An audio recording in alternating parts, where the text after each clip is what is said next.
ये बंधन, ये परमात्मा का। जैसे आप रोज गंगा नहाने नहीं जा सकते, आप रोज सरयू का स्नान करने नहीं जा सकते, आप रोज छिपरा का स्नान करने नहीं जा सकते, आप रोज प्रतिदिन कहीं मंदाकिनी का स्नान करने नहीं जा सकते, तो हमारे हिंदू धर्म में रीति बना दी कि गले में तुलसी की माला पहन लो, रुद्राक्ष की माला पहन लो।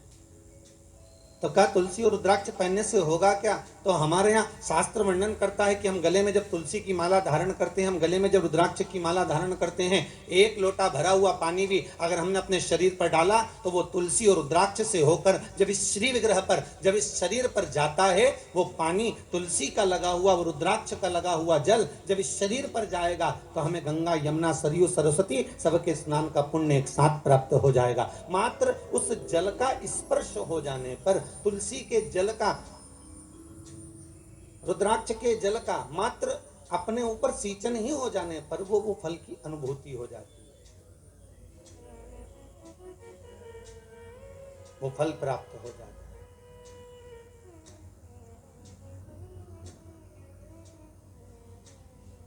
क्यों ना फेंकें? आप में से हम विचार करें, जितने लोग टीवी चैनल के माध्यम से कथा सुन रहे हैं, गले में अगर आपके तुलसी की माला है और आप प्रतिदिन स्नान करने के लिए भले वॉशरूम में जा रहे हैं और स्नान कर रहे हैं, एक लोटा पानी भी अगर आपके शरीर पर डल रहा है तो वो तुलसी से निकलकर इस शरीर पर जब जाता है तो गंगा, यमुना, सरस्वती के स्नान का पुण्य मिल जाता है। गले में अगर रुद्राक्ष की माला है, आप अगर स्नान करें और रुद्राक्ष का जल आपके शरीर पर जा रहा है तो उसका फल 1000 गुना प्राप्त हो जाता है। अरे कितना सुंदर भाव कहा है महाराज जी कि स्कंद पुराण में 16 मुखी तक रुद्राक्ष का वर्णन है, शिव महापुराण में 14 मुखी तक रुद्राक्ष का वर्णन।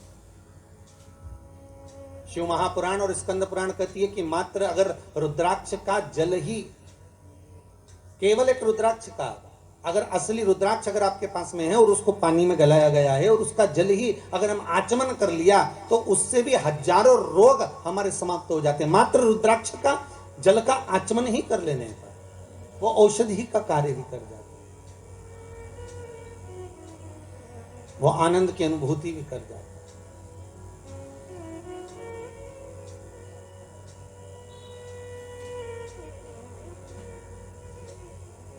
शिव पुराण कहती है, शिव महापुराण वर्णन करती है कि ब्रह्मदेव, भगवान ब्रह्मा भगवान शिव के पास जाकर कहते हैं कि अब इस सृष्टि का जो निर्माण है, इस सृष्टि का जो निर्माण मुझे करना है, उसमें संसार की जितने जीवों का हम निर्माण करेंगे, उन जीवों को जीवित रहने के लिए कुछ ना कुछ सुख हमें किसी के साथ जोड़ना पड़ेगा।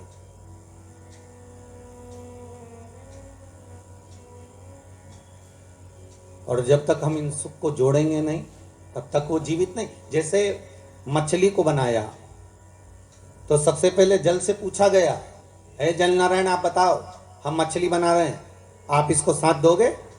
आपको जीवित रखना पड़ेगा इसको। तो जल ने कहा क्यों नहीं, अगर ये मछली जब तक पानी में रहेगी, जब तक जल के अंदर रहेगी, तब तक ये मछली जीवित रहेगी। अगर ये जल में है, अगर ये जल में विराजमान, तब तक ये जीवित।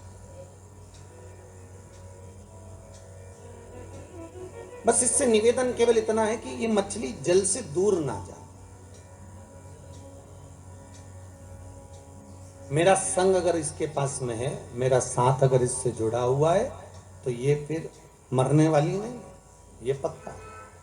ठीक है, मछली से कहा आपको जल के अंदर रहना पड़ेगा, जल का संग मत छोड़ना, तो आप जीवित रहोगी। मछली ने कहा ठीक। फिर वृक्षों को देखा, क्योंकि 84 लाख योनियों में 20 लाख योनि तो ये वृक्ष पेड़ पौधों की है। इन वृक्षों को जाकर निवेदन करा कि अब आपका हम निर्माण कर रहे हैं, पर आपका निर्माण तो कर रहे हैं, पर आपको जीवित रहना है। तो पृथ्वी से कहा कि आप इन वृक्षों को जीवित रख सकती हो? पृथ्वी ने कहा क्यों नहीं। बस बात इतनी सी है, अगर वृक्षों को जीवित रहना पड़ेगा तो पृथ्वी कहती है मुझसे जुड़ा रहना पड़ेगा। अगर ये मुझसे जुड़ी रहेंगे तो इनको मैं जीवित रखूंगा। ये मुझसे जुड़े रहे। और आप सब जानते हो, आप तो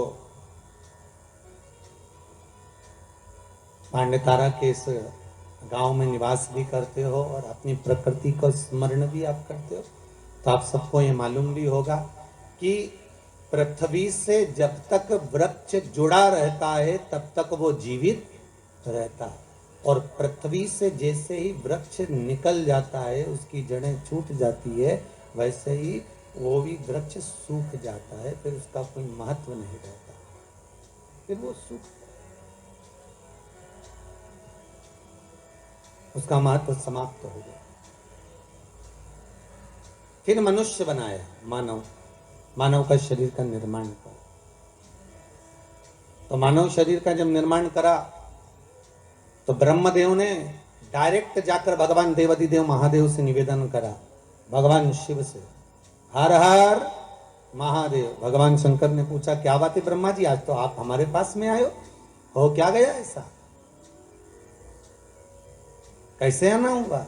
ब्रह्मा जी कहते हैं महाराज जी बस आने का कारण केवल इतना सा है कि अब हम मनुष्य का निर्माण कर रहे हैं, मानव शरीर का निर्माण कर रहे हैं, तो मानव शरीर को जीवित अगर रहना है, मानव शरीर को अगर मनुष्य शरीर को बनाए रखना है, तो उसके निर्माण में आपकी जरूरत है। शंकर जी ने पूछा वो कैसे? शिव जी से ब्रह्मा जी ने कहा कि संसार को अगर श्वास प्रदान करने वाला है, संसार को अगर दुख का नाश करने वाला है, संसार को अगर जीवित रखने वाला है, संसार को अगर मनुष्य देह को स्थिर रखने वाला है, तो वो देवाधिदेव महादेव है, वो शंकर है। तो आपसे निवेदन केवल इतना है कि हम मनुष्य का जब निर्माण करें तो हमारा भोलेनाथ, हमारा शंभु, हमारा शंकर, हमारा देवाधिदेव महादेव इनको जीवित रखने में संग प्रदान कर।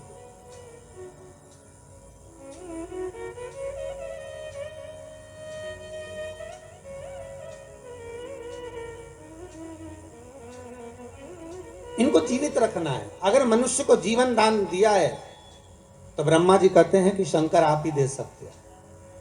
फिर वही वाली बात आ गई, महाराज जी बहुत ध्यान से सुनना, सबसे कठोर धातु लोहा, लोहे की तलवार बनती है, लोहे की गुप्ती बनती है, लोहे का फरसा बनता है, लोहे की बंदूक बनती है, सबसे कठोर धातु है लोहा। लोहा ये विचार करता है कि अगर मैं चाहूं तो संसार को नष्ट कर दूं, मैं चाहूं तो किसी को भी मार सकता हूं। पर लोहे को जब अहंकार आ गया तो लोहे के सामने अग्नि आकर खड़ी हो गई, और अग्नि ने कहा तो चिंता मत कर, तुझसे ज्यादा कठोर मैं हूं, मैं कभी भी तुझे गला सकती हूं, और लोहे को अग्नि गला देती है। फिर एक दिन अग्नि को भी अहंकार आ गया और अग्नि ने विचार करा कि मैं इतनी प्रबल हूं कि सब जगह पर आग लगा सकती हूं, सबको नष्ट कर सकती हूं। तो वहीं आकर पानी खड़ा हो गया। पानी ने कहा घबरा मती, तुझसे ज्यादा कठोर मैं हूं। एक लोटा पानी डाला ना, ठंडा कर दिया। अब पानी को अहंकार आ गया, पानी को लगा कि मैं सबसे ज्यादा कठोर, कहीं पर भी तहलका मचा सकता हूं, हर किसी को नष्ट कर सकता हूं, किसी को भी डुबा सकता हूं, किसी के भी घर बस्ती को मैं पानी में ले जा सकता हूं। तो पानी के भीतर अहंकार था, वहीं पर आकर मनुष्य खड़ा हो गया। मनुष्य ने कहा चिंता मत कर, एक लोटा पानी भरा, वहीं खड़े खड़े डकार गया। ले अब देखिए, लोहे से ज्यादा कठोर अग्नि, अग्नि से ज्यादा कठोर पानी, पानी से ज्यादा कठोर मनुष्य, और मनुष्य ने विचार करा कि मैं सर्वस्व हूं, मेरे बराबर कोई नहीं हो सकता। अहंकार में जब मानव डूब गया तो मनुष्य को बीमारी निगल गई, बीमारी ऐसी लग गई, बीमारी ने कहा तुझसे ज्यादा कठोर मैं तुझे पूरा निगल सकती हूँ। एक बीमारी मनुष्य के शरीर में लगती है और वह अच्छे अच्छे सूरमा को भी निगल जाती है। पर बीमारी ने विचार करा कि मेरे बराबर कोई नहीं हो सकता, मैं अच्छे अच्छे को निकल गई, अच्छे अच्छे सूरमा को भी निकल गई। तो बीमारी ने जब अहंकार करा, उतने समय में स्वयं कालों का काल महाकाल आकर खड़ा हो गया और बीमारी को ही निकल गया। क्योंकि अकाल मृत्यु वो मरे जो काम करे चंडाल का, और काल उसका क्या बिगाड़े जो भक्त हो महा काल का। भगवान शंकर की अगर आराधना कर रहे हो, शिव की उपासना कर रहे हो, शंकर की भक्ति में अगर डूबे हुए हो, शिव आराधना में डूबे हुए हो, अगर शंकर के अनुमोदन में डूबे हुए हो, तो ये पक्का है कि काल भी आपको कुछ बिगाड़ नहीं सकता, काल भी नहीं बिगाड़ सकता। बस थोड़ा जागरूक हो। आया है, अब लोग कहते हैं गुरुजी कोरोना महामारी आई है, बड़ी विचित्र आई है। बिल्कुल आई है। ये कोरोना वायरस आया है गुरुदेव, बहुत बर्बाद कर रहा है, गांव की गांव, नगर की नगर, शहर की शहर। देखो आप महाराष्ट्र की स्थिति, भय सा लगने लगा। ऐसा लग रहा है कि ये मौत का एक जाल बिछा दिया गया है। पर शंकर की कथा कह रही है, जैसे तुलसीदास जी महाराज ने चौपाई लिखी कि सिया राम मैं सब जग जानी, करो प्रणाम जोर जुग पानी। और तुलसीदास जी एक जगह जाने लगे, एक छोटा सा बच्चा दौड़ कर आया और दौड़ कर आकर कहता, बाबा उधर मत जाना, बिल्कुल मत जाना उधर। तो तुलसीदास जी ने पूछा क्यों? बाबा उधर से एक बेल आ रहा है और वो आपको मार देगा, उधर मत जाना। छोटा बच्चा दौड़ कर आकर कहता है, बाबा उधर मत जाइए, बाबा उधर मत पहुंचे। तुलसीदास जी ने कहा, बेटा तू मुझे जानता नहीं है, तुझे ये मालूम नहीं है क्या कि मैंने चौपाई लिखी है कि सिया राम मैं सब जग जानी, करो प्रणाम जोर जुग पानी। क्या तुझे ये मालूम नहीं है कि मैंने इस संपूर्ण संसार में, ब्रह्मांड में, विश्व में भगवान का दर्शन करा है, राम को देखा है, हर जगह पर मैं राम का दीदार करता हूं। तो अगर बेल मुझे मारने आएगा तो उसमें भी तो राम ही होगा, तो बेल मुझे मार नहीं सकता बेटा।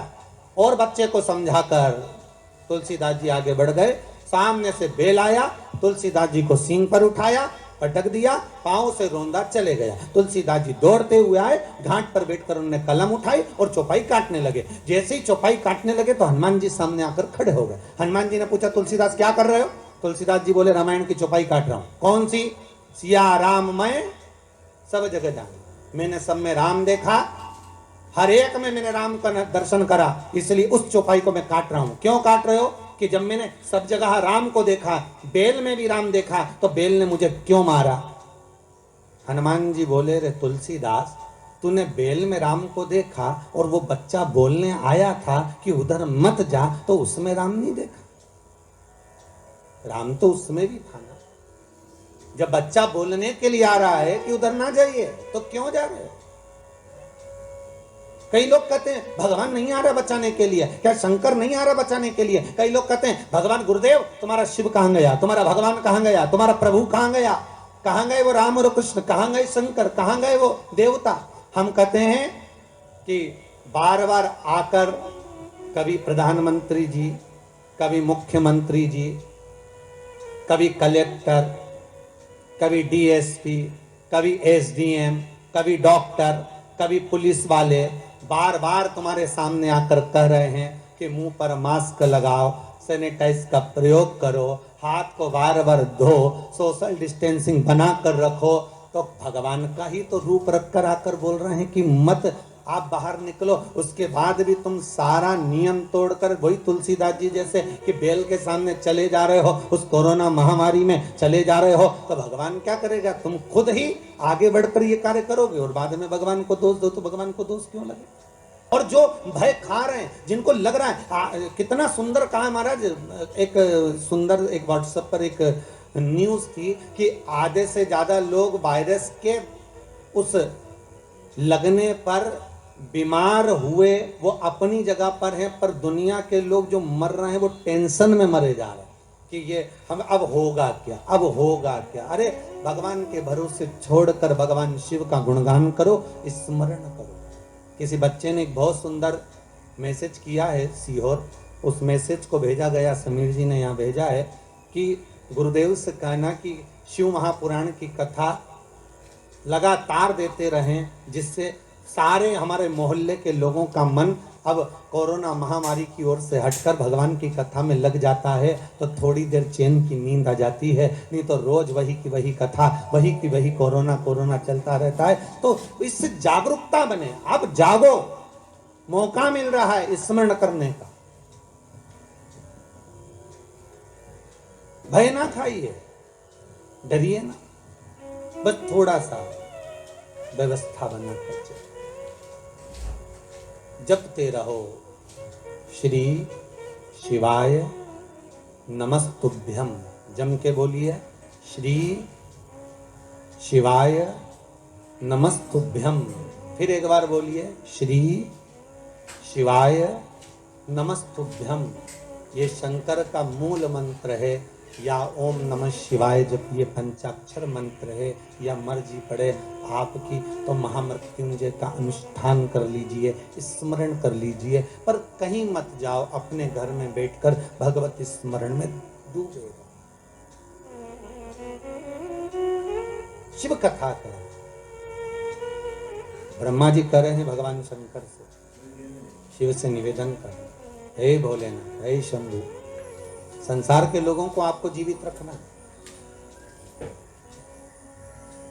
संसार के लोगों को आपको जीवित रखना है भोलेनाथ। शिव जी ने कहा ठीक है, अगर आप कह रहे हो कि संसार के लोगों को मुझे रखना है तो मना नहीं है। पृथ्वी से कहा वृक्षों को आप जीवित रखना, जल से कहा मछली को आप जीवित रखना, जल ने कहा मछली मेरा संग रहेगी तो जीवित रहेगी, पृथ्वी कहती है वृक्ष मेरा साथ रहेंगे तो जीवित रहेंगे। शंकर जी कहते हैं संसार का मनुष्य मेरा भजन करता रहेगा तो जीवित रहेगा, अगर मुझसे वंचित हो गया, छूट गया तो उसकी कोई जवाबदारी, उसकी कोई गारंटी नहीं। वंचित अगर है तो उसका कोई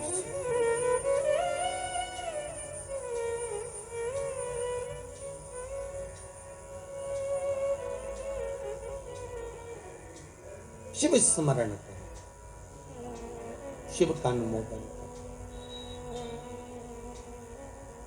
भगवान शिव कह रहे हैं आप क्यों चिंता करते हो? ब्रह्मदेव, आपका कार्य है सृष्टि का निर्माण करना, आप निर्माण करें। तो ब्रह्मा जी के मन में आया कि मैं सृष्टि तो बना दूंगा, मना नहीं है, पर इस सृष्टि का निर्माण तो मैं कर दूं, पर दिक्कत केवल इतनी सी है कि सृष्टि बनाने के बाद इस सृष्टि को चलाने वाला कौन होगा, इस सृष्टि का निराकरण कौन करेगा, और कौन संसार के सागर में इस मानव शरीर में हो सकता है कि इस संपूर्ण विश्व सागर में किसी को तन की तकलीफ हो, किसी को मन की तकलीफ हो और किसी को धन की तकलीफ हो, उसकी पूर्ति कौन करेगा? मान लो अगर मैंने बना भी दिया इस संसार सागर को, ब्रह्मा जी कह रहे हैं अगर मैंने बना दिया इस संपूर्ण सागर को, अगर मनुष्य की देह भी बना दी तो इसका भरण पोषण करने वाला कौन होगा?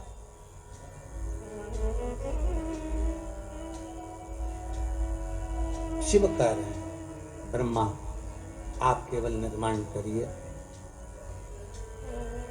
बाकी का सब शिव कह रहे हैं कि मेरे ऊपर छोड़ दीजिए, आप मेरे ऊपर छोड़। ब्रह्मा जी भगवान शंकर से विनती कर कर गए और भगवान शंकर भगवान विष्णु के पास में गए। भगवान विष्णु ने देखा कि आज शंकर स्वयं आए, स्वयं शिव। हमेशा भगवान शिव के पास में भगवान विष्णु पहुंचते थे,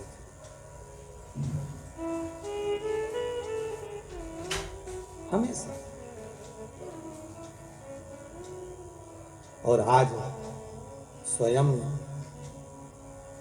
त्रिकालदर्शी शंकर भगवान विष्णु के यहाँ, तो भगवान विष्णु उठकर खड़े हो गए कि भोलेनाथ आए हैं, आइए प्रभु पधारो, आपका आगमन हुआ है नाथ।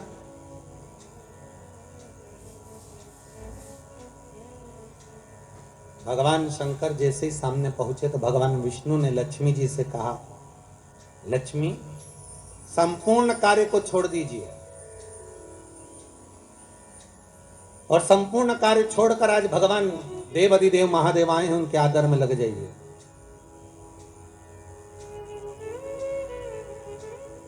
बड़ी मुश्किल से आए हैं, बड़ी मुश्किल से प्राप्त हुए हैं। जाओ, इनके आदर में, इनके सम्मान में, इनके सत्कार में लग जाओ। जय।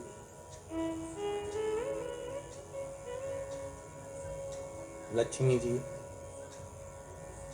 सबसे पहले अगर कहीं गई तो माता लक्ष्मी ने, जैसे भगवान विष्णु ने कहा कि इनका आदर करो, सम्मान करो, सत्कार करो, तो लक्ष्मी जी अगर सबसे पहले अगर कहीं गई तो माता पार्वती के पास गई। और जगत जननी जगदम्बा पार्वती जी ने पूछ लिया, लक्ष्मी कैसे आना हुआ, क्या बात है, तुम्हारे आने का कारण क्या है, तुम क्यों आई हो?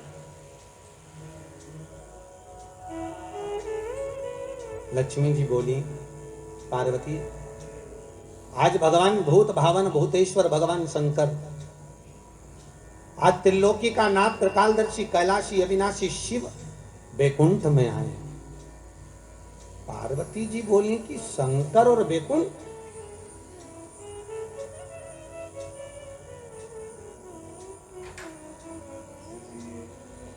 क्या चाहती हो? लक्ष्मी जी बोली, बस चाहना क्या है, आपसे निवेदन केवल इतना है कि आप ऐसा कोई उपाय बता दो जिससे शंकर जी प्रसन्न हो जाएं, और मैं उनका आदर करना चाहती हूँ, सम्मान करना चाहती हूँ, सत्कार करना चाहती हूँ, शंकर को रिझाऊं कैसे मैं, बस इतना बता दो और कुछ नहीं।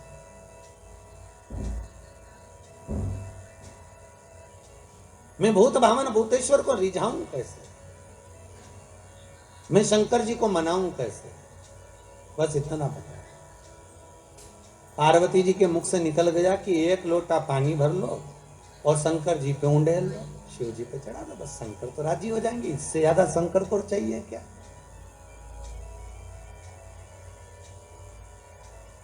अब लक्ष्मी जी ने बड़े मन से पार्वती से कहा कि शंकर को पानी तो चढ़ा दूंगी मैं, पर एक निवेदन करूं मैं कि शिव को कौन सा जल प्रिय लगता है, हम शंकर को कौन सा जल चढ़ाने कि शंकर प्रसन्न हो जाए।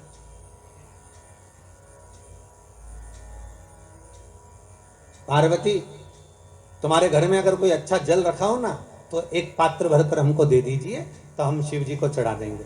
और शिव महापुराण की कथा बार बार कहती है कि मंदिर जाओ तो मंदिर का लोटा उठाकर मंदिर का ही पानी भरकर मंदिर के शंकर को मत चढ़ाओ।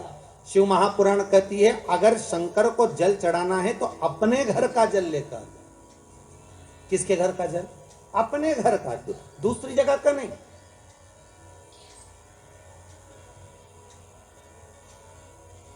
आपके द्वारा लाया गया, आपके द्वारा लेकर गया हुआ।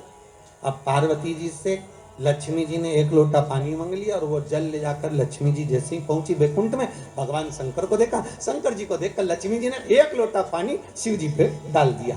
शंकर भगवान, अब अभी तो भगवान विष्णु को बोलना था हर हर महादेव, शंकर भगवान खुद बोल दिया हर हर महादेव। तो जैसे ही बोले हर हर महादेव तो भगवान विष्णु समझ गए जरूर कुछ गड़बड़ हो गई हो। तो भगवान विष्णु ने पूछ लिया भोलेनाथ जी से, प्रभु क्या बात है, आप हर हर महादेव बोल दिए। शंकर भगवान बोले बात इतनी सी है कि बताओ पानी भी हमारे घर का लेके आइए, चढ़ा रही है वो पानी भी हमारे घर का।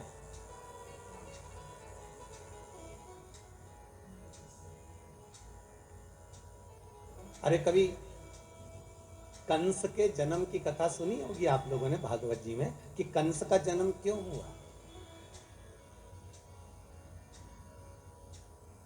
इतने अच्छे राजा के घर में, जिसके घर में सब धर्मात्मा थे, उसके घर में कंस जैसा बेटा कैसे पैदा हो गया था? उसका कारण केवल इतना सा था, ये कंस कौन था? पूर्व समय में कुबेर के दरवाजे का द्वारपाल। और कुबेर क्या करता था कि रोज इस द्वारपाल से कहता था कि मैं शंकर जी की पूजन करने जा रहा हूं तो मुझे फूल ला कर दे दे। और ये द्वारपाल जाता था और बगीचे में जाकर और फूल तोड़ के ले आता था और फूल तोड़ के लाता और कुबेर को दे देता। कुबेर जी शंकर जी को चढ़ा देते। तो शंकर जी को चढ़ाते तो ये जो द्वारपाल था, ये जिसके बगीचे से फूल लाता था, ना तो बगीचे के मालिक से पूछता था, ना बगीचे के सेवक से पूछता था, ना पेड़ से पूछता था, ना वृक्ष से पूछता था, ना डाली से पूछता था, और फूल तोड़े और लेकर आया और भगवान को चढ़वा दिए। बस इसलिए तो यहाँ शास्त्र कह रहा है भले फूल लाकर उसने दिए, शंकर जी को भले चढ़े, पर गलती एक कर दी कि जिसके पेड़ थे, जिसके वृक्ष थे, जिसका पौधा था, ना तो माली से पूछा, ना पौधे से पूछा, ना वृक्ष से पूछा, अर्थात फूल की चोरी कर कर भगवान को समर्पित करवाता था। इसलिए इसका कंस का जन्म हुआ। कारण केवल इतना सा था कि अगर हम भगवान को अगर एक फूल भी चढ़ा रहे हैं, हम भगवान को अगर रिझा रहे हैं, तो भगवान को अगर फूल भी चढ़ा रहे हैं तो प्रयास करना कि पड़ोसी की अगर बाउंड्री से फूल तोड़कर ला रहे हो तो पहले पड़ोसी से पूछो क्या हम फूल लेकर चले जाएं, क्या हम फूल ले आए। बघेल परिवार से भी निवेदन है, ध्यान रखना 7 दिन कथा चले, बेलपत्री भी अगर तोड़ कर ला रहे हो तो पहले जिसके घर में पेड़ लगा है उससे पूछो कि हमें ये बेलपत्री ले जाएं, हमें शिव पुराण पर चढ़ाना है, हम क्या फूल तोड़ लें, हमें पूजन के लिए चाहिए माता रानी के लिए या शंकर जी की पूजन के लिए चाहिए, हम दुर्वा तोड़ लें, या तो अपने बगीचे में लगा हो, अपने खेत में लगा हो, अपने गार्डन में लगा हो, अपने फार्म हाउस पर लगा हो तो तुम प्रेम से तोड़ लो, कोई मना नहीं, क्योंकि वो तुम्हारा है। पर अगर किसी दूसरे के यहाँ से लेकर आ रहे हो तो पहले हमें पूछना पड़ेगा क्या हम आपकी ये वस्तु लेकर चले जाएं।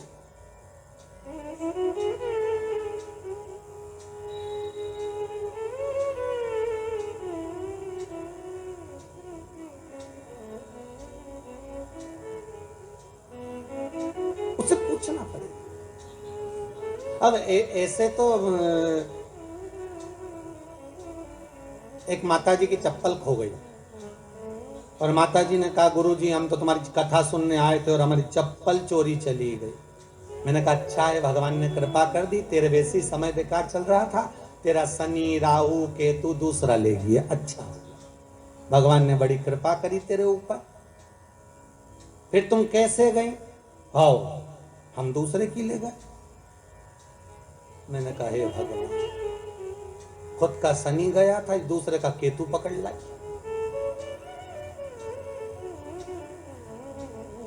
अब लाभ क्या हुआ ये बताओ, सुख की अनुभूति क्या हुआ है?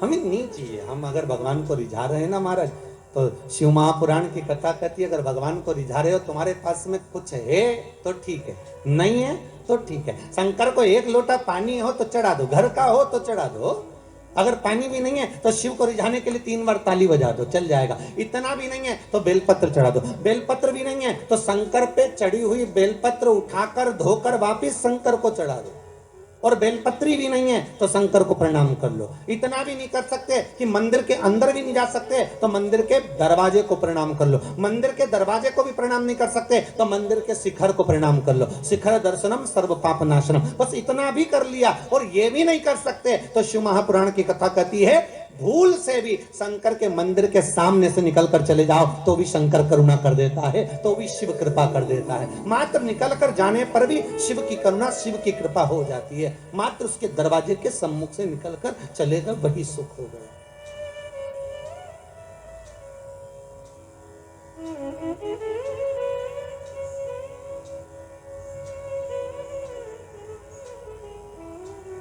अब जपते रहिए, अब जितना स्मरण करोगे इस मंत्र का, अरे विचार करो, राजा श्वेत के प्राण लेने के लिए यमराजा गया और राजा श्वेत को नहीं मालूम कि मेरी मृत्यु अभी लिखी है। 21,600 श्वास में से कौन सी श्वास आखिरी है ये किसको मालूम है साहब? किसको मालूम?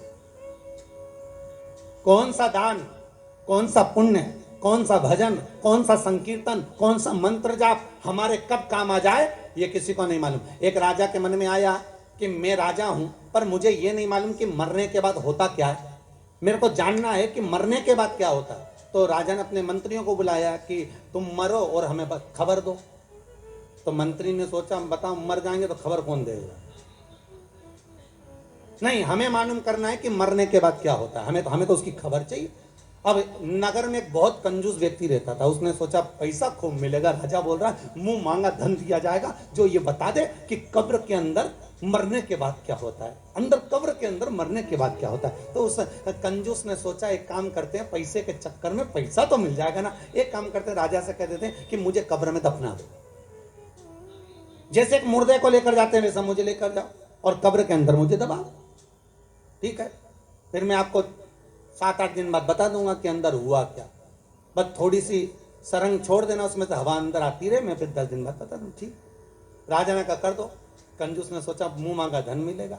इतने में कंजूस जैसे ही जाने लगा तो एक व्यक्ति उसके सामने कटोरा लेकर खड़ा हो गया। भैया कुछ दे दे, भूख लगी है भैया, कुछ दे दे। अब ये कंजूस तो कंजूस, अठन्नी नहीं दे किसी को, इतना बड़ा कंजूस। वो पीछा पकड़ लिया, उसने पांव पकड़ लिया, भैया 1 रुपया दे दे रे भैया, कुछ दे दे भैया, चवन्नी दे दे, भूख लग रही है भैया, भोजन दे दे। इसको गुस्सा आई। इसने कचरा पड़ा था, बहुत सारी पेड़ की पत्तियां पड़ी थी, सूखी पत्तियां, इसने उठा के उसके कटोरे में डाल दी, ले खा ले। और गुस्से में डाल कर ये चला गया। और इसको लोग बांध बुंदा के ले गए, कब्र में दफना दिया, अंदर एक पाइप डाल दिया और उस पाइप में से बस इसको श्वास लेने के लिए छोड़ दिया। अब सब छोड़ छुड़ा के उसको दबा के चले गए। अब दबा के चले गए, एक दिन तो निकल गया, दूसरे दिन जो पाइप दिया था उसमें सांप घुसने लगा। अब जैसे सांप घुसने लगा, बापड़े के प्राण छूटने लगे। भगवान पैसे के चक्कर में अच्छे मरे दादा। अब मर जाएंगे तो राजा को बताने कैसे आएंगे, और बताएंगे नहीं तो रुपया कैसे मिलेगा। अब सांप अंदर घुसे, इसके प्राण छूट गए। फिर सांप अंदर जाए, इसने देखा कि सांप अंदर क्यों नहीं आ पा रहा, तो इसने देखा कि कुछ कचरा सांप को रोक रहा। सांप अंदर आ रहा और कचरा बीच में अड़ रहा। सांप फिर आ रहा, कचरा फिर अड़ रहा। 7 दिन तक ये देखता रहा कि वो कचरा सांप को अंदर नहीं आने दिया।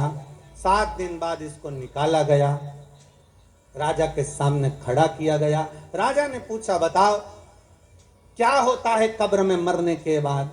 तो उस कंजूस ने कहा बस यही होता है कि जो हमने दान किया होता है वो हमारे आड़े आकर खड़ा हो जाता है। मैंने कचरा दान दिया था तो सांप को कचरे ने ही रोक दिया।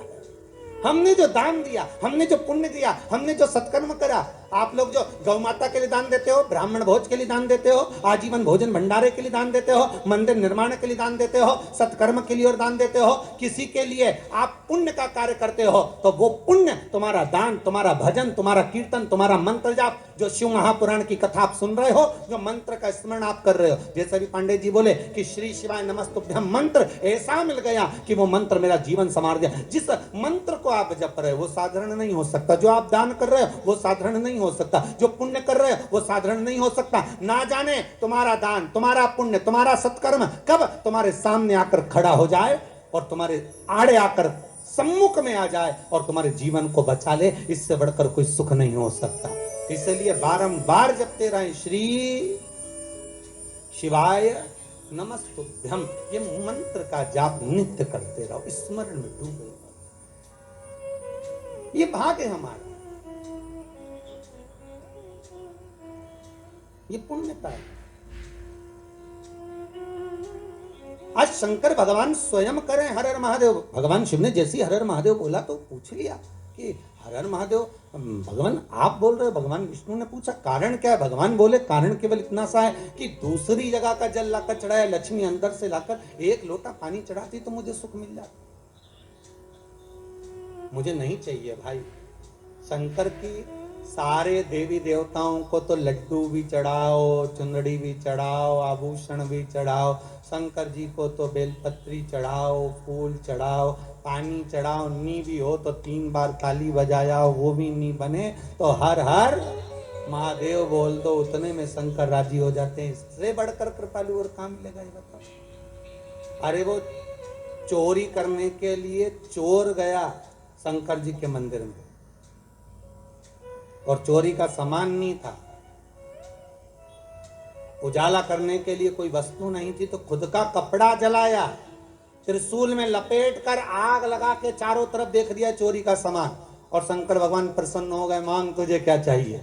चोर बोला मैं तो चोरी करने आया था। शंकर भगवान बोले हम तो ये नहीं जानते कि तुम चोर हो कि कौन हो, पर तुमने हमारे मंदिर में शिवरात्रि के दिन उजाला करा, प्रकाश करा, दिया जलाया, आरती करी, मांगो क्या चाहिए। उसने कहा मैं मांगना नहीं जानता। शंकर भगवान ने कहा ठीक है तो मैं तुझे कुबेर का सिंहासन दे देता हूँ, जा कुबेर की कुर्सी पे तू बैठ जा। और चोर चले गया कुबेर की कुर्सी पर और कुबेर से जाकर कहा तुम नीचे उतरो। कुबेर ने बोला तू कौन? कि मैं चोर। तो तू चोर यहां कहां से आ गया? तो कि शंकर जी ने भेजा। कुबेर बोला मैं हड़ताल करूंगा। चोर बोला जो करना करो। शंकर जी ने बोला कुर्सी के नीचे उतरो, हम बैठेंगे। और चोर को कुबेर की कुर्सी पर बिठा दिया। कुबेर भगवान विष्णु के पास गए। नारायण नारायण। भगवान विष्णु ने पूछा क्या हो गया? शंकर भगवान के मंदिर में किसी ने रात को अपना कपड़ा जलाकर आरती उतार दी, शंकर जी ने उसको कुबेर बना दिया और मुझे नीचे उतार दिया। बताओ, आप हमारी कुर्सी वापस दिलाओ। भगवान विष्णु बोले उनके मामले में हम कुछ नहीं बोल सकते, उनके मामले में हम नहीं बोलेंगे। क्यों? भगवान विष्णु बोले नारायण कहते हैं मैं उतना देता हूं जितना भाग्य में लिखा होता है, ब्रह्मा उतना देते हैं जितना कर्म में लिखा होता है, पर शंकर ना कर्म देखते हैं ना भाग्य देखते हैं। शंकर तो बस इतना देखते हैं कि मुझे दिल से रिझा लिया तो उन्होंने तुरंत उठाकर चोर को कुबेर बना दिया। मर्जी उनकी। तो जिस दिवाली पर अपन कुबेर की पूजन करते हैं वो कुबेर कुबेर नहीं, वो तो चोटा है जिसको बिठाया गया। उस कुबेर को हम पूज रहे हैं। कुबेर के सिंहासन पर चोर को बिठा दिया शंकर भगवान। और जिसको कुर्सी पर बिठाया एक बार वही अहंकार में आ गया। होता है, कुर्सी मिलने के बाद किसको अहंकार नहीं आता? पद मिलने के बाद किसको अभिमान नहीं आता? चोर को यह अहंकार आ गया, कुबेर को। कुबेर ने अपनी धर्मपत्नी से बोला सुन, अपने पास में इतनी दौलत है पर आज तक कोई अपने घर में आकर देखता ही नहीं कि अपने पास कितना है। तो पत्नी ने बोला क्या करोगे? कुबेर बोला एक काम करते, सबको निमंत्रण दे देते भोजन करने का। अच्छा दे दो।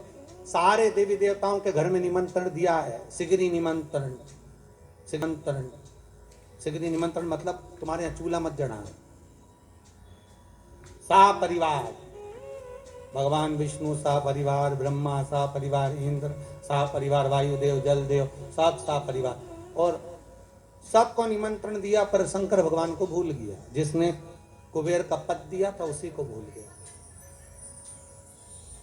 नारद जी ने आकर कहा कुबेर जी, शंकर जी को बुलाया, भूल गए, अब जाओ बुलाने। शंकर जी आ जाएंगे, अब जाएंगे तो जाओ जाओ बोलो, निमंत्रण तो दो। दौड़ कर गया, हर हर महादेव। शिव जी ने पूछा क्या बात है कुबेर? कुबेर बोले महाराज जी हम सबको निमंत्रण दिया थे, तुम्हें भूल गए थे। फिर नारद जी ने कहा तब हम आए। अब बताओ, किसी को निमंत्रण देने जाओ तो ऐसा बोलना चाहिए? अगर भूल गए थे तो ये बोलना ही नहीं चाहिए कि भूल गए थे। ये बोलना था कि परिवार के लोग, घर के लोग, इसलिए अपने घर वालों को बाद में भी निमंत्रण दिया जा सकता। पर वहां जाके क्या कर रहे? वो तो हम तुमको भूल गए थे, वो तो नारद जी ने याद दिलाई इसलिए हम कहने आ गए। अब बुरा लगेगा कि नहीं लगेगा? अरे बोलो तो, वो तो शंकर जी थे। पांडे तारा की माता होती तो पहले कह देती, हमको तो बहुत बुरा लगा। बताओ इतनी बाद में बुलाया हमको। अरे बुरा लगेगा कि नहीं लगेगा? अगर कोई तुमसे कहे कि हम तो बस भूल गए थे और तुमको बाद में बुलाने के लिए आ गए, अच्छा नहीं लगेगा? शंकर भगवान ने कहा क्या चाहते हो? आप हमारे यहाँ भोजन करने आओ। शंकर जी बोले देखो ये जो बड़ी बड़ी पार्टियां होती ना, इसमें मैं नहीं जाता हो।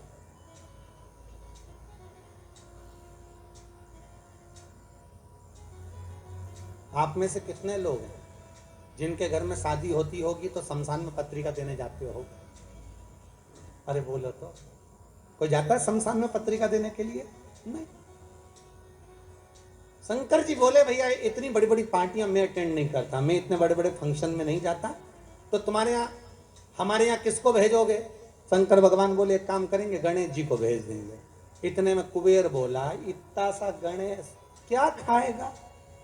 शंकर जी ने मन में सोचा खाएगा तो तुझे ही मालूम पड़ जाएगा, अभी तूने देखा क्या। इतना सा गणेश हमारे यहाँ क्या खाएगा? फिर भी अब आप बोल रहे हो तो भेज देना, ठीक है हो कोई बात नहीं।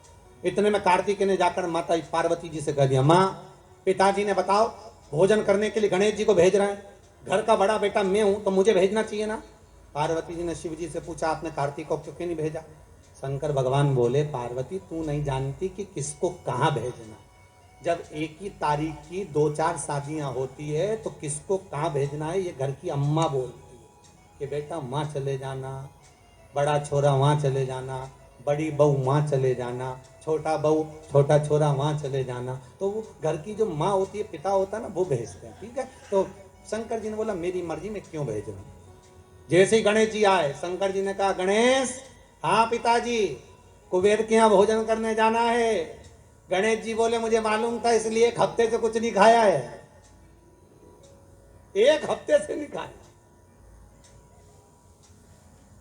शंकर जी मन में सोचे औलाद तो हमारी,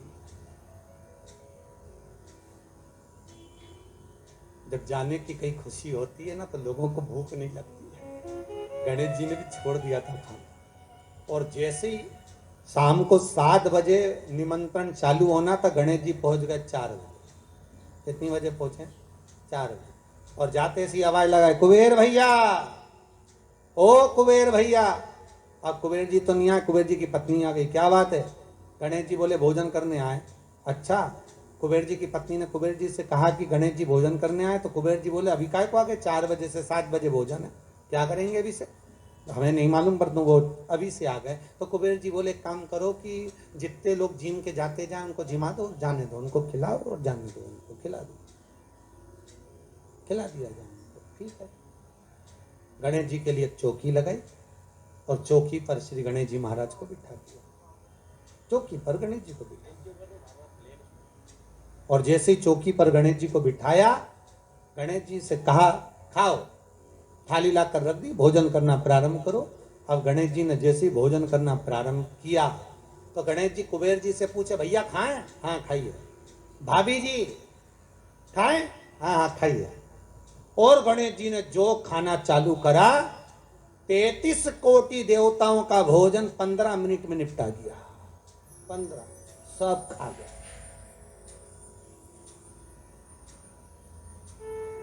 सारा। कुबेर जी की पत्नी दौड़ते हो कुबेर जी के पास पहुंची। प्रभु प्रभु। कुबेर जी ने पूछा क्या हुआ? गणेश जी को क्या हुआ? नहीं नहीं, वो उसको कुछ नहीं होने वाला, वो तो खाने में लगा है। भोजन सब समाप्त तो हो गया, सूखा सामान रखिया। कुबेर के भंडार में जितना भंडार भरा था सारा की सारा ले जा के रख दिया, सब खा दिया। 20 मिनट में तो सब समाप्त। और आवाज लगा के बोल रहे भाभी लियाओ। भाभी मन में सोचे चूल्हा में जा काला, अब लाए तो क्या लाए, कितना खिलाए। चूल्हे पे बना बना कर थक गए, पर खाना बंद नहीं कर रहा। बड़ी आफत हो गई। भाभी लियाओ। भाभी दौड़ कर गई कुबेर जी के पास। कुबेर जी ने पूछा क्यों क्यों घबरा क्यों रही है, हुआ क्या ये तो बता। बस वो मांग रहा है, सब समाप्त हो गया। देव ऋषि नारद आकर बोले श्रीमन नारायण क्या हो गया? नारद जी जैसे ही बोले तो कुबेर जी बोले तुम्हारे कारण हुआ है, हम जा ही नहीं रहे थे निमंत्रण देने, और निमंत्रण देने चले गए तो उन्हें अपने बेटे को भेज दिया, और बेटा खाने में ऐसा जुटा है उठने का नाम ही नहीं ले रहा। इतने में नारद जी बोले पिताजी के पास वापस चले जा। शंकर जी के पास कुबेर जी जाकर बोले प्रभु सब खा गया वो गणेश, सब खा गया, कृपा कर दो। शंकर भगवान ने एक दुर्वा तोड़ी और दुर्वा तोड़कर तुरंत कुबेर जी को दी, और कुबेर जी को देकर कहा ये गणेश जी को दे देना, ठीक है ले जा। अब कुबेर जी ने मन में सोचा खाया इतना सारा है तो एक दूबा से क्या होगा। कुबेर जी और दूबा तोड़ लिया तो दूबा का बंडल बना के ले गए और गणेश जी को दिया, और गणेश जी से कहा ले पिताजी ने भेजा। और जैसे ही गणेश जी ने दूबा ली और मुख में सूंड में रखी, और रखने के बाद गणेश जी खड़े होकर पेट पे हाथ फेर के बोले कल का टाइम और बता दो। कुबेर जी हाथ जोड़कर बोले जब तक कोई बुलाए नहीं तो जाना ही मत। उस दिन से गणेश जी का नियम है कि गणेश जी को लोग विराजमान भी करते हैं और गणेश जी को लोग विसर्जन भी करते हैं। विराजमान भी कर रहे हैं और विसर्जन भी।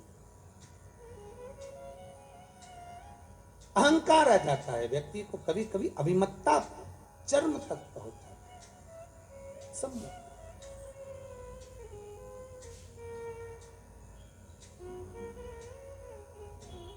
शिव कह रहे हैं मैंने लक्ष्मी से ये नहीं कहा कि तुम मुझे ये दो। भगवान शंकर कह रहे हैं नारायण मैंने आपसे भी नहीं कहा कि मुझे कोई वस्तु प्रदान करो, पर अगर लक्ष्मी जी को जल भी चढ़ाना था तो अपने ही घर का चढ़ा देती, तो आज मुझे प्रसन्नता का भाव, प्रसन्नता का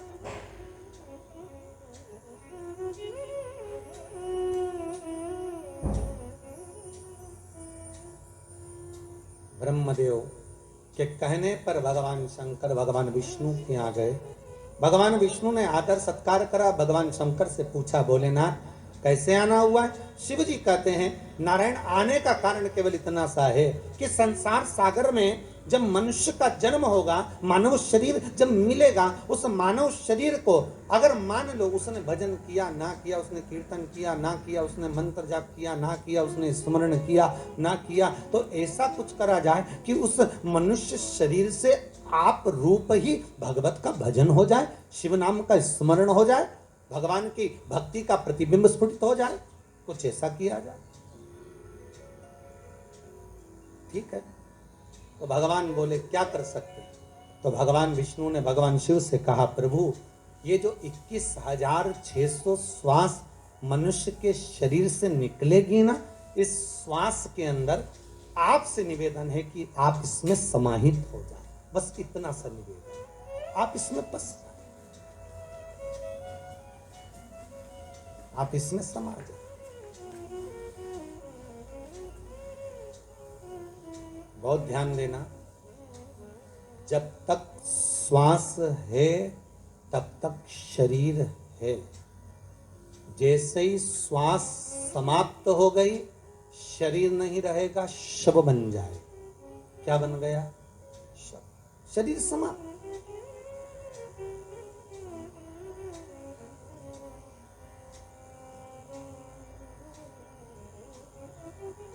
फिर वो शरीर नहीं रहा है, वो केवल एक शव बन गया, उसका मूल तत्व समाप्त हो गया। श्वास में शिव है।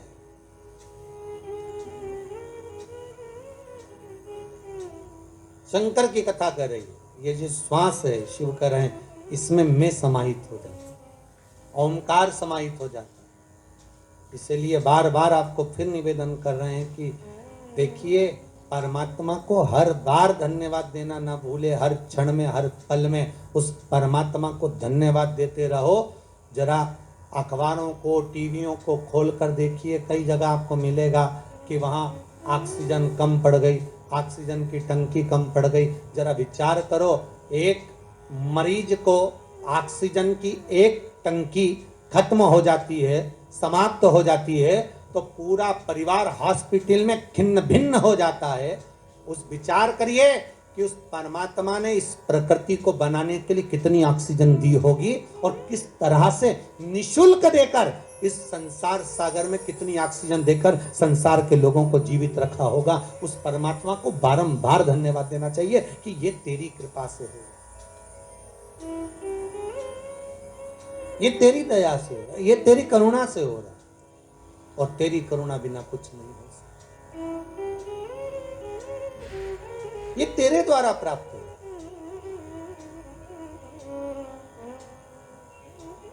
महाराज,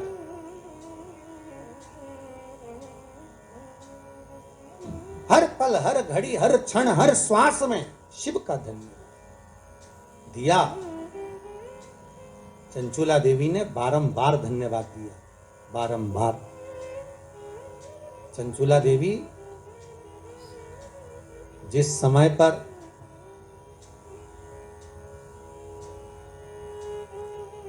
पार्वती जी की सखी बन गई थी, चंचुला देवी,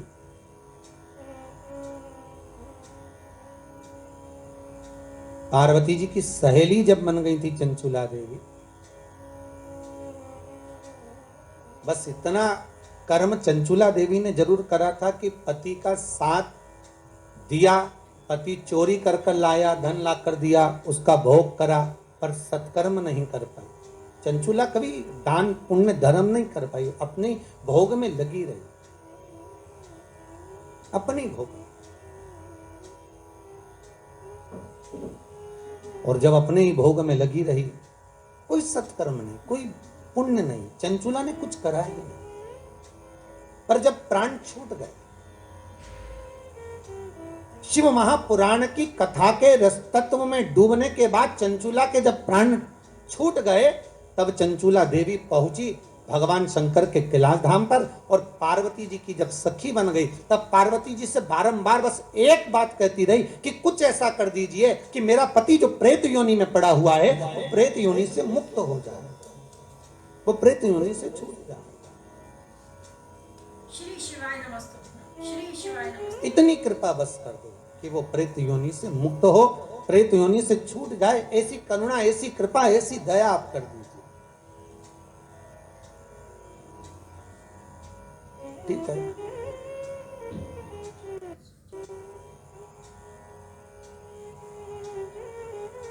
माता पार्वती जी ने चंचुला देवी से कहा था कि तुम जाओ और जाकर देवऋषि नारद से कहो कि हमको हमारे पति के मोक्ष हेतु, उद्धार हेतु शिव महापुराण की कथा श्रवण करा दो, शंकर की।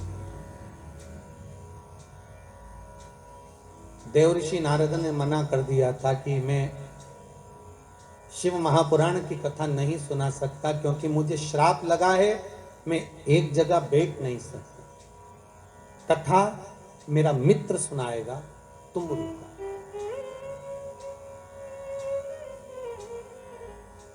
आप लोग यदि कभी साउथ में गए हो, दक्षिण में, तो दरवाजे पर, शंकर जी के मंदिर के दरवाजे पर 2 मूर्ति आपको नजर आएगी, एक देवऋषि नारद की, एक तुमरुका जी। जैसे देवऋषि नारद के हाथ में करताल है, बीणा है, उसी तरह तुमरुका जी के भी हाथ में करताल है, बीणा है। बस नारद जी और तुमरुका जी में अंतर यह है कि नारद जी का जो स्वरूप है वो मनुष्य जैसा है, और तुमरुका जी का जो मुख है वो घोड़े का लगा हुआ। कभी कभी आपने ऐसा मुंह देखा होगा, ऐसा शरीर देखा होगा कि हाथ में करताल है, वीणा है और मुख घोड़े का लगा हुआ, घोड़े का मुख, वो तुमरुका जी जो शंकर की कथा में नित्य डूबे रहते, नित्य शिव स्मरण में हर पल, हर घड़ी, हर क्षण डूबे रहते।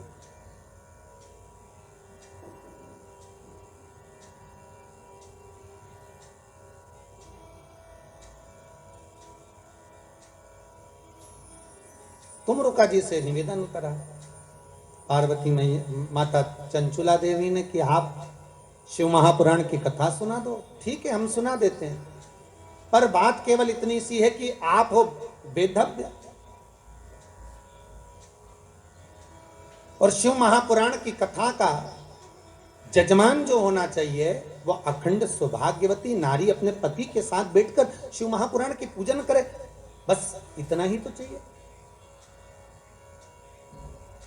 तो चंचुला देवी के मुख से निकल गया, तुमरुका जी ये बताओ, क्या कोई वेदव्य नारी शिव महापुराण की कथा नहीं करवा सकती क्या? क्यों नहीं करवा सकती? करवा सकती। बस करना एक पड़ेगा, क्या कि जिस समय शंकर की पूजन हो, शिव महापुराण विराजमान हो, शंकर का अनुमोदन हो, उस समय पर जोड़े की जरूरत पड़ेगी। तो वेदव्य नारी भगवान शंकर से यह प्रार्थना करे कि मैं शिव की कथा को जब सुन लूं तो भोलेनाथ ऐसी कृपा करना कि मेरे प्राण अगर जाएं तो पति के लोक में जाएं, और आने वाले समय में मैं कभी वेदव्य ना हूं, अखंड सौभाग्य लेकर जाऊं, ऐसी कृपा करना। अखंड सौभाग्य लेकर।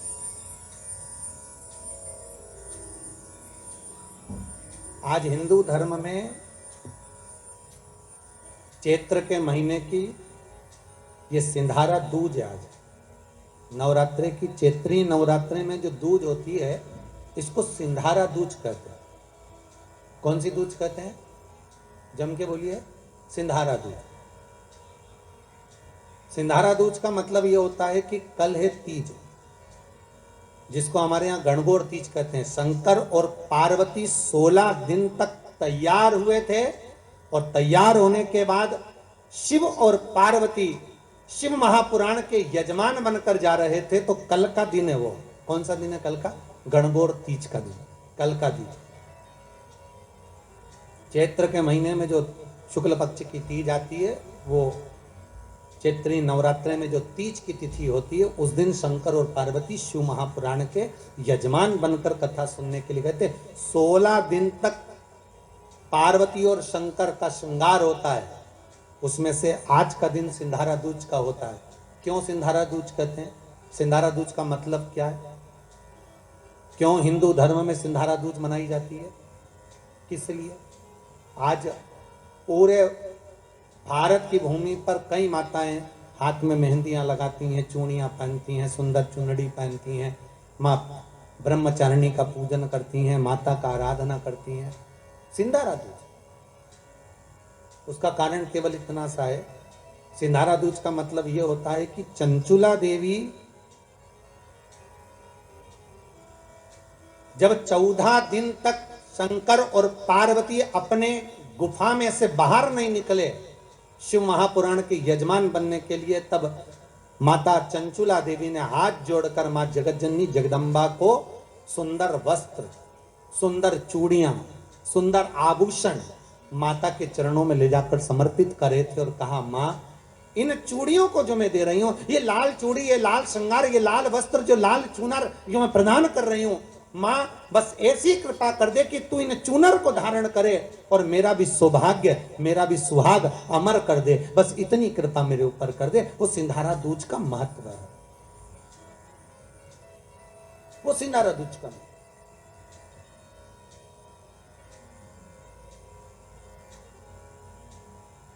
आज भारत की भूमि की सभी माताओं को सिंधारा दूज का बहुत बहुत बधाई। माता पार्वती, गणगौर महारानी, ब्रह्मचारिणी महारानी, मां जगतजननी आपके सुहाग को अखंड सौभाग्यवती बनाए, यही भगवान से प्रार्थना। जैसे चंचुला देवी ने माता पार्वती से निवेदन करा था, आप भी एक भाव से निवेदन करें, हे मां। पार्वती से सिंजाना दूज के दिन निवेदन करती है कि मेरा सौभाग्य अमर कर दो, और आपके सिवा कोई नहीं कर सकती। इसलिए माता के चरणों में चूड़ी भी दी, मेहंदी भी दी, टीकी भी दी, श्रृंगार भी दिया, वस्त्र भी दिया। इसलिए सिंधारा दूज के दिन, आज के दिन सौभाग्यवती माताएं एक दूसरे को सिंधारा देती हैं। आज भी नियम है हमारा। प्रदान करो।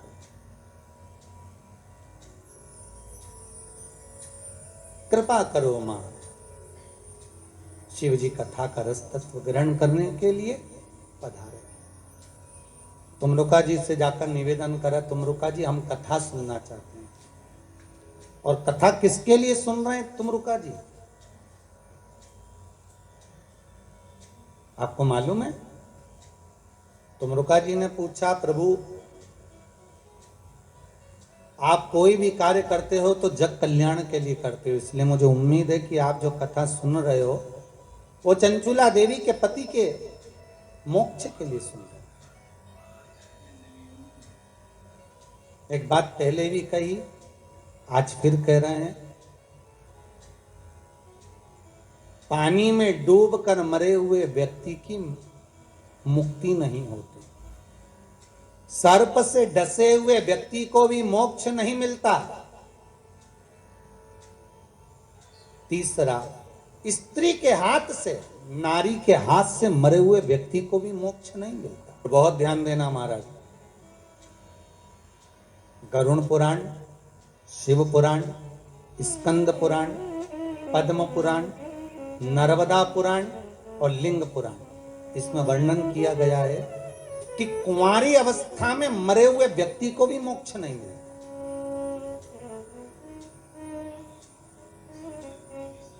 जो कुंवारी अवस्था में मर गए,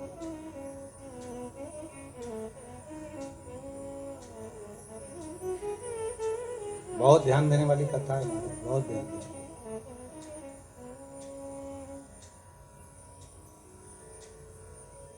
कुंवारी अवस्था में जो मर जाता है उसकी भी मुक्ति नहीं, उसका भी मोक्ष नहीं, उसकी भी गति नहीं।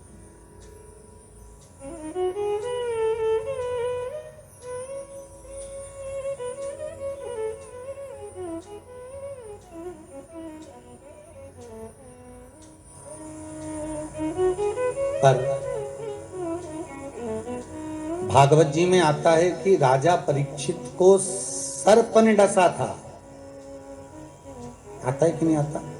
सांप ने डसा राजा परीक्षित को और उसको मोक्ष मिला। तो पूछा गया,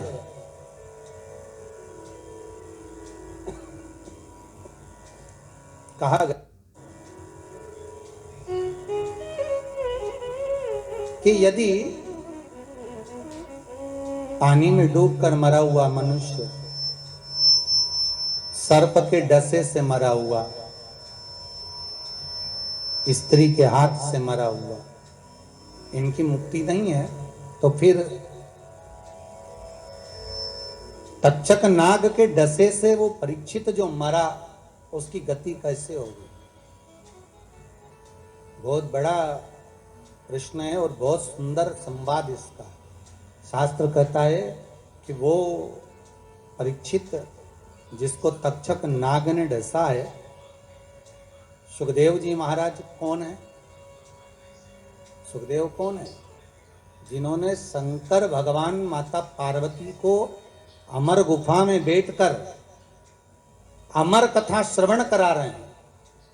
एक कोटर में तोते का अंडा गिरा हुआ है और वो तोते का अंडा भीतर बैठे बैठे अमर कथा सुन रहा है।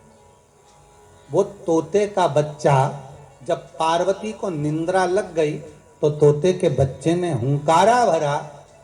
वो तोते का बच्चा, उसको मारने के लिए शंकर जी दौड़े तो वो तोते का बच्चा व्यास जी महाराज की धर्म पत्नी बीटिका के गर्भ में जाकर बैठ गया। तो तोते का बच्चा जो शुक है, तोते के बच्चे को कहते हैं शुक, और व्यास जी की पत्नी के गर्भ से जन्मा इसलिए कहलाया देव। दोनों को मिला दो तो हो गया शुकदेव। तो वो शुकदेव कोई दूसरा नहीं है। वो शुकदेव कौन है? तो शिव महापुराण की कथा कहती है वही शंकर का एक अंश, वही शिव का एक अंश सुखदेव के रूप में, जिसने अमर कथा को श्रवण कर रखा था। वो सुखदेव बैठकर राजा परीक्षित को श्रीमद् भागवत कथा का रसास्वादन करा रहे थे। जब पूरी कथा सुखदेव जी ने सुना दी, अंतिम क्षण बचा, अंतिम क्षण, पूरे स्कंद जब पूरे हो गए,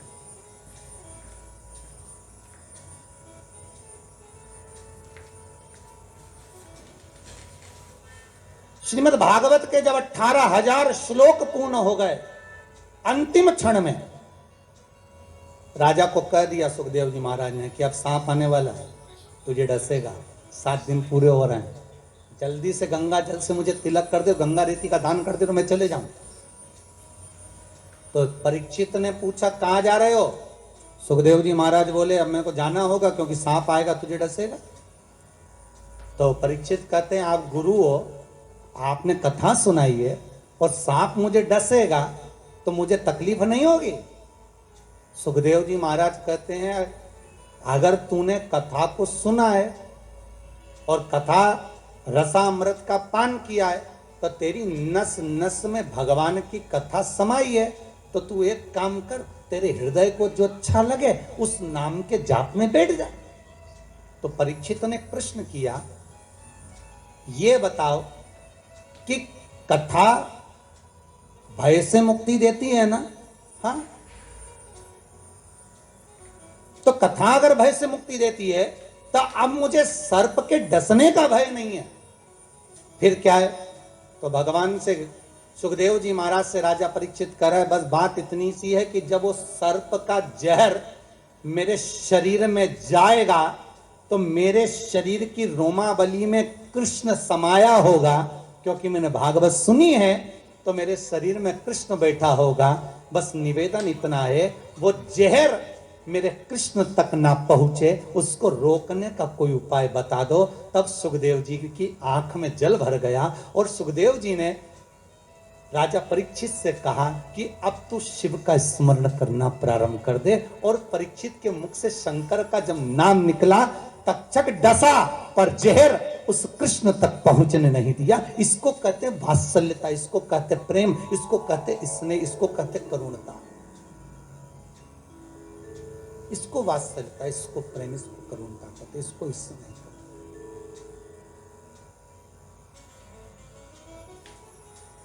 भागवत जी में आप लोगों ने सुना होगा, और सुना वहां तक होगा जहां तक भागवत जी में वर्णन है। पर देवी भागवत में सुखदेव जी और राजा परीक्षित का कुछ संवाद बड़े सुंदर सुंदर दिए गए महाराज। कभी योग लगे तो आप लोग देवी भागवत को उठाकर कभी पढ़ना, तो उसमें बड़ा सुंदर संवाद मिलेगा कि परीक्षित आखिरी में पूछ रहा है कि मुझे भय नहीं है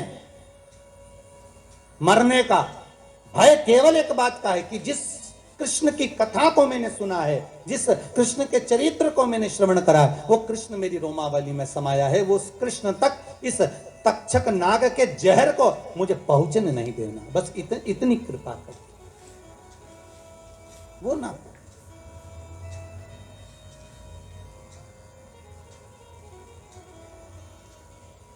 ये दया, ये करुणा आप कर दो, ये दया, ये करुणा आप कर दो।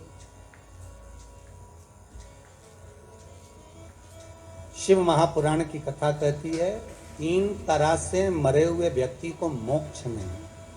सर्प का डसा, पानी में डूबा, स्त्री के हाथ से मरा, और गरुड़ पुराण में एक और बात लिखी है, कुंवारी अवस्था में मरा हो। पर शिव महापुराण की कथा कहती है, एक संवाद बड़ा सुंदर है। जिस समय पर भगवान शंकर ने ब्रह्मा जी से कहा कि तुम सृष्टि की रचना करो, और सृष्टि की रचना ब्रह्मा जी से पूछा कि सृष्टि बनाना कैसे, भगवान ने अपना स्वरूप का जो दर्शन कराना था, उसके पहले ब्रह्मा जी से कह दिया कि आधे पुरुष बना दो, आधे स्त्री बना दो। पुरुष और स्त्री, हाँ, आधे पुरुष बनाओ, आधे स्त्री बनाओ। ब्रह्मा जी ने पूछा पुरुष और स्त्री कैसे, तो भगवान शंकर ने कहा एक काम करो, अगर एक पुरुष बना रहे हो तो एक स्त्री बनाओ, 2 पुरुष बना रहे हो तो 2 स्त्री बनाओ। अगर 2 पुरुष हैं तो 2 स्त्री, 1 पुरुष है तो 1 स्त्री बनाओ। ठीक है, आधे आधे दोनों को बना दो। अब ब्रह्मा जी ने जो सृष्टि का निर्माण करा, तो उन्होंने पुरुष और स्त्री को मिला के बना दिया। तो भगवान विष्णु और भगवान शंकर दोनों भ्रमण करते करते पृथ्वी पर आकर देखे, तो क्या देखा कि चारों तरफ किन्नर ही किन्नर नजर आ रहे थे। जब किन्नरों को देखा तो भगवान विष्णु को तो हंसी आ गई। जो ठहाका लगाकर भगवान हंसे, तो भगवान ने पूछ लिया, भगवान पूछे,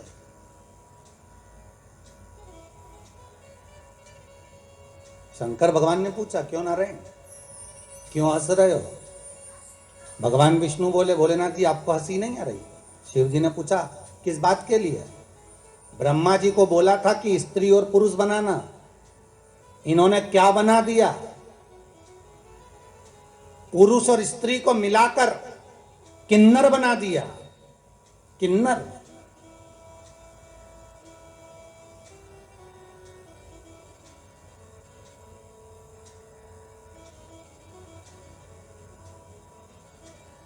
भगवान शंकर भगवान विष्णु को देखकर आंखों में जल भरकर बोले, रे नारायण, आपने ब्रह्मा की बनाई हुई सृष्टि पर हंसा है। शिव कहते हैं, सुनो ए नारायण, दुर्बल व्यक्ति पर, धनहीन व्यक्ति पर,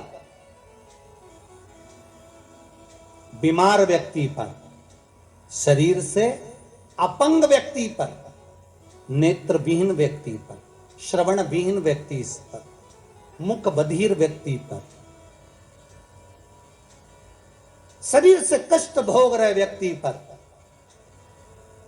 अगर कोई व्यक्ति हंसता है, तो शंकर कहते हैं उस व्यक्ति पर जिस पर हंसा है, उसके जैसा एक जन्म उस मनुष्य को लेना पड़ता है। उसके जैसा जिस पर तुम हंसे हो,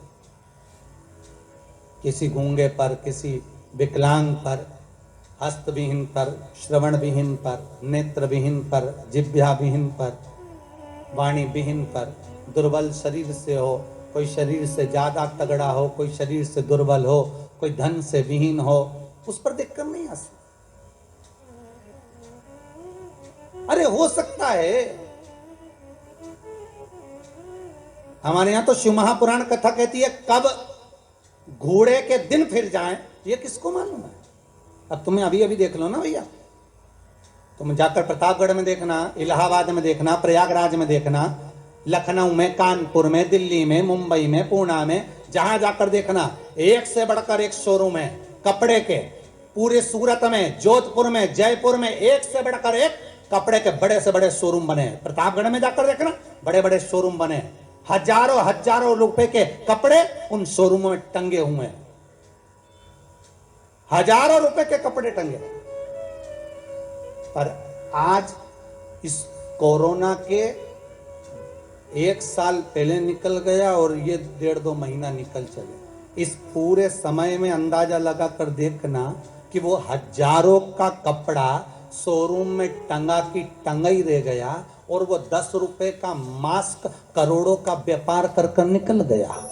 करोड़ों का व्यापार। एक जरा सा मास्क मात्र 2 रुपए का, 1.5 रुपए का, 5 रुपए का, 10 रुपए का, उसने भारत की भूमि पर करोड़ों का व्यापार कर दिया। और वह हजारों रुपए के कपड़े शोरूम में टंगे की टंगे रह गए। कौन पूछता था इन मास्क को? रुपए का मास्क कोई नहीं जानता था, कौन पूछेगा? पर हजारों रुपए के शोरूम में कपड़े टंगे की टंगे रह गए और वो 5 रुपए का, 2 रुपए का, 10 रुपए का मास्क करोड़ों का व्यापार कर निकल गया।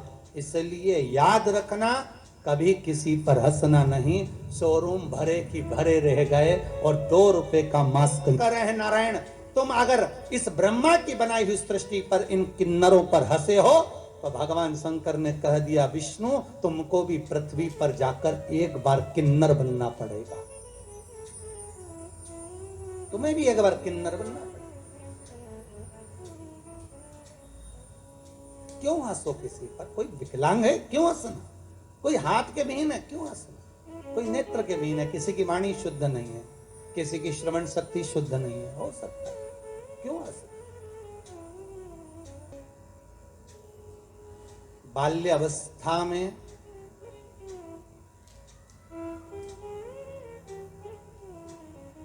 वो द्रौपदी पूर्व समय में एक ब्राह्मण नहाने के लिए गंगा जी में गया। उसका अंग वस्त्र सहेलियों ने मिलकर, द्रौपदी ने मिलकर उस अंग वस्त्र को मात्र छुपा दिया और संत ढूंढता रह गया। उस तन के छोटे से टुकड़े को ढूंढ रहा है संत। और सखियां द्रौपदी के साथ उस संत के लिए हंस रही हैं कि वो वस्त्र कैसे ढूंढ रहा है।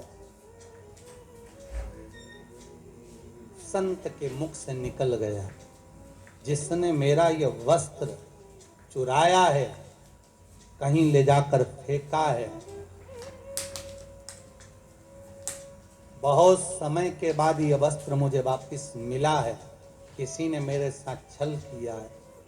यही वस्त्र का छल जिसने करा है मेरे साथ, उसके साथ भी किया जाए। एक संत के मुख से निकली हुई वाणी को वो द्रौपदी को झेलना पड़ा और पांडव बैठे की बैठे रह गए और वो कौरव, वो दुशासन चीर खींचता रहा, कोई नहीं बचा पाया। तब द्रौपदी की आंख में जल भर गया। गुरु द्रोणाचार्य के सामने जाकर खड़ी हो गई, गुरुजी आपने मुझे गुरु मंत्र दिया है, आज मैं नग्न हो रही हूं, आप बचाओगे नहीं? तो गुरु द्रोणाचार्य ने कहा, द्रौपदी तू भी ज्ञानवान है, तूने कृष्ण का अनुमोदन करा है, कृष्ण को भाई माना है, ध्यान लगा कर देख कि कर्म कौन सा करा था जिसके कारण आज तेरा चीर तेरे सामने खींचा जा रहा है। द्रौपदी ने हाथ ऊंचे करे, भगवान को पुकार रही है और ध्यान लगा कर देख रही है कि मेरा कर्म कौन सा था जिसके कारण आज मेरा चीर खींचा जा रहा है। दुनिया के लोगों को जब तकलीफ आती है, पत्रिका में दोष देखते हैं, वास्तु का दोष देखते हैं, ग्रह का दोष देखते हैं, परिवार में दोष देखते हैं, पर दुनिया के लोग अपने अंदर का दोष नहीं देखते कि तुमने कर्म क्या करा था जो आज भोग रहे हो। क्या कर्म करा है? द्रौपदी ने हाथ ऊंचे करे पुकारा भगवान को, प्रभु मैंने कर्म किया, और ध्यान लगाकर देखा कि एक संत का अपमान हो गया था, उसका अंग वस्त्र मैंने छुपा दिया था, इसलिए आज मेरा भी ये चीर खींचा जा रहा है। मैंने उसको नग्न अवस्था में छोड़ा था, इसलिए आज मेरा भी ये शरीर पर से वस्त्र जा रहा है। तब द्रौपदी ने कहा अब मेरे कर्म के भाग को कोई काट सकता है तो भगवान काट सकता है। आपसे भी कहते हैं अगर दुख आया, तकलीफ आई, कष्ट आया, बीमारी आई, रोग आ गया, मालूम पड़े कोरोना जैसी महामारी भी आपको सता रही है, डॉक्टर अपना काम कर रहे हैं, आप अपना काम करो और भगवान का भजन करो, जिससे ये कर्म का खेल थोड़ा सा कट जाए। हमारा जो भोग है कर्म का ये थोड़ा कटे और भोलेनाथ हमको स्वस्थ करे। उस बाबा से विनती करते रहे, श्री शिवाय नमस्तुभ्यम का जाप, ओम नमः शिवाय करें, चाहे महामृत्युंजय का जाप करें, पर जपें, उसके जपने से तुम्हारा काल तुमसे दूर तो हो ही जाएगा। शिव का स्मरण। हे नारायण, तुम किन्नरों पर हंसे हो इसलिए तुम्हें किन्नर बनना पड़ेगा। और आया समय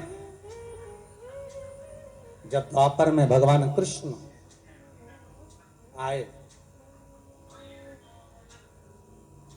द्वापर में जब कृष्ण, कौरव और पांडवों का युद्ध होना,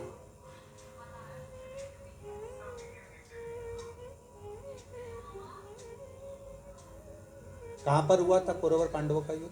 कुरुक्षेत्र की भूमि। कौन सी भूमि है? कुरुक्षेत्र की भूमि। कहा? हस्तिनापुर। हस्तिनापुर मतलब दिल्ली।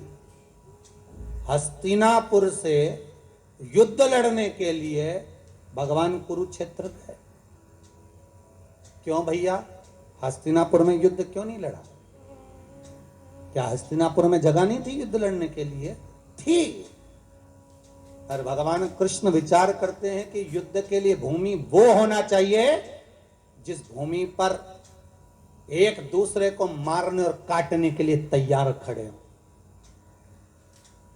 कोई कोई जगह ऐसी होती है जहां पर भगवान का भजन होता है, कोई कोई किराए का घर भी ऐसा होता है जिस घर में बैठकर भगवान का भजन करने का आनंद आता है, कोई कोई घर ऐसा होता है जिसमें भगवान की भक्ति का आनंद आता है, कोई कोई घर ऐसा होता है जहां कथा का आनंद आता है, कोई कोई जगह ऐसी होती है जहां पर भगवत चर्चा का आनंद आता है, और कोई कोई जगह ऐसी होती है कि 2 मिनट माला पकड़ के बैठो और क्लेश मच जाता है। थोड़ी देर कटोरी पड़ी, उसके पीछे विवाद, पानी गिर गया उसके पीछे विवाद, जरा जरा सी बात में विवाद और विवाद चालू हो जाता है, बीमारियां चालू हो जाती है, रोग चालू हो जाता है। तो समझ लेना चाहिए इस भूमि का दोष है। श्रवण कुमार अपने माता पिता को लेकर कंधे पर कावड़ में रखकर तीर्थ कराने चले। कंधे पर माता पिता को लेकर श्रवण कुमार तीर्थ कराने जा रहे हैं, अपने माता पिता को लेकर। श्री और शिवाय माता पिता से हरी चर्चा करते करते गए, और आगे जाकर श्रवण कुमार ने अपने माँ बाप को छकड़े में बिठाया और उठाकर खड़ा कर दिया, और अपने माँ बाप से बोले, अंधे हो गए हो, पांव नहीं टूट गए तुम्हारे, खड़े हो, पैदल चलो। श्री शिवाय नमस्तुभ्यम। श्री शिवाय कौन बोले? श्रवण कुमार। श्री शिवाय नमस्तुभ्यम। अपने माता पिता से करें कि आंखों से अंधे हो, पांव से थोड़ी ना, खड़े हो और पैदल चलो। श्रवण कुमार की मां ने, सुहांगी ने अपने पति शांतिन मुनि से कहा, श्रवण कुमार के पिता से, कि आज बेटे को क्या हो गया है। शांतिन मुनि ने सुहांगी का हाथ पकड़ा और हाथ पकड़कर कहा, सुहांगी चुप रहो, पैदल चलो, चलो पैदल।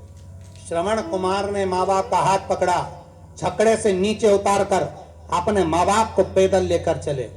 थोड़ी दूर निकलने के बाद श्रवण कुमार अपने माँ बाप के चरणों में गिर गए, पांव पकड़ लिए, पिताजी गलती हो गई, क्षमा कर दो, पिताजी मुझसे गलती हो गई, क्षमा करो, गलती हो गई, क्षमा करो। पत्नी ने पूछ लिया सुहांगी ने शांतिन मुनि से, आखिर श्रवण कुमार ने हमारा अपमान क्यों करा, हमको पैदल चलने का क्यों बोला?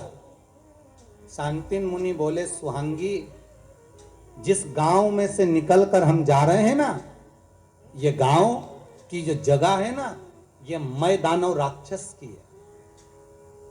मैं दानव राक्षस ने इस गांव की जमीन के नीचे ब्राह्मणों को मार मार कर उनके शवों को दबा दिया, उनका रक्त पीता है। अच्छा, ये उस मैदानों की जमीन है।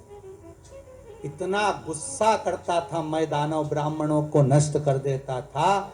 ये मैदानों की भूमि पर जब तक श्रवण कुमार हमें लेकर चल रहा था, उसी भूमि का प्रताप ऐसा था कि श्रवण कुमार की बुद्धि बदल गई और उसने हमसे अपशब्द कह दिया। ये भूमि का दोष होता है। किसी किसी भूमि पर भगवान का भजन हो जाता है, किसी किसी भूमि पर लोगों से पाप हो जाता है। जिस भूमि पर पाप हो रहा है, समझ लेना ये भूमि का कोई दोष है, जो अच्छा काम नहीं होता।